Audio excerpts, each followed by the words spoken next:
বাপ যদি নির্দেশ করে, মা যদি নির্দেশ করে, তাহলে বউকে তালাক দিয়ে দিতে হবে, ঠিক না? আমাদের সমাজে যত তালাক হয়, যত বিবাহ ভাঙে, যে সমস্ত ভাইয়েরা বোনেরা তালাকের কথা, বিবাহ বিচ্ছেদের কথা চিন্তা ভাবনা করতেছেন, যারা এখনো বিয়ে করেন নাই, বিয়ে করার পরে দেখবেন যে গন্ডগোল, ফাসাদ, যুদ্ধ, মহাযুদ্ধ, বিশ্বযুদ্ধ প্রায় লেগে যাচ্ছে ভাব, তখন আশপাশ থেকে অনেকে খোঁচাবে, অনেক সময় মা পর্যন্ত খোঁচায়, বাপে খোঁচায়, ভাই বোন খোঁচায়, আশপাশে অনেকে খোঁচায়, আরে বাদ দাও, তালাক দিয়ে দাও। কত মহিলা আছে না এই সমস্যা আমাদের মধ্যে? ভাইরা আমার, ভালো করে শুনে রাখেন, অনেক মহিলা আছেন, তাদেরকে একটু বেশি ফুসলায়, ইবলিসও ফুসলায়, মানুষ শয়তানেও ফুসলায়, ইবলিস শয়তানেও ফুসলায়, মানুষ শয়তানেও ফুসলায়। তথাকথিত নারীবাদীদের অনেকে এই নারীবাদের স্লোগানের নাম দিয়ে অনেকে আমাদের মা বোনদেরকে উস্কায়, ছেড়ে দাও স্বামীর সংসার, নিজে পরিশ্রম করে পায়ে দাঁড়াও, স্বাধীন হও, মুক্ত হও, একজনের গোলামি ছেড়ে হাজার মানুষের গোলামি করো, এই তাদের স্লোগান দিয়ে তারা বের করে।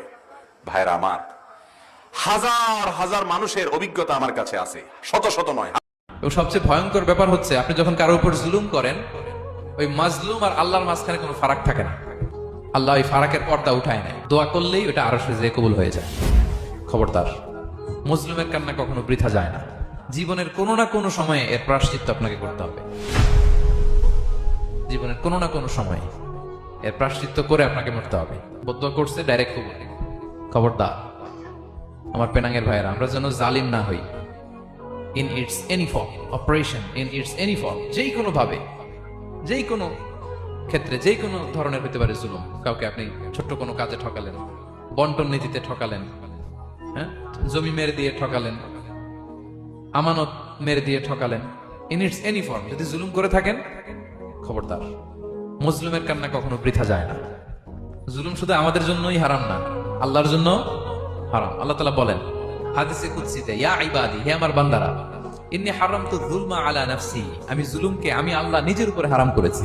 ওয়া জাআলতুহু বাইনাকুম মুহাররামা, এবং এই জুলুমকে তোমাদের উপরে হারাম করেছি। ফালা তাযালামু, তোমরা একে অপরের উপর জুলুম করো না। জুলুম শুধু আমাদের উপরে হারাম না, আল্লাহ নিজের উপরে হারাম করেছেন। তাহলে জুলুমের সাথে কি মুমিনের কোনো সম্পর্ক থাকতে পারে? পারে না। বিয়ের পরে মহিলা কষ্ট করে, স্বামীর সংসারের উন্নতি মহিলাদের অবদান আছে না? আছে।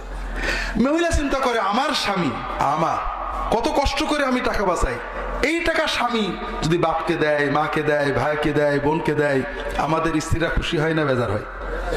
বেজার হয়, মনে করে কমিয়ে গেল। আর স্বামী তার বাপ মাকে ভাই বোনকে দিলে কমে গেল, এই চিন্তা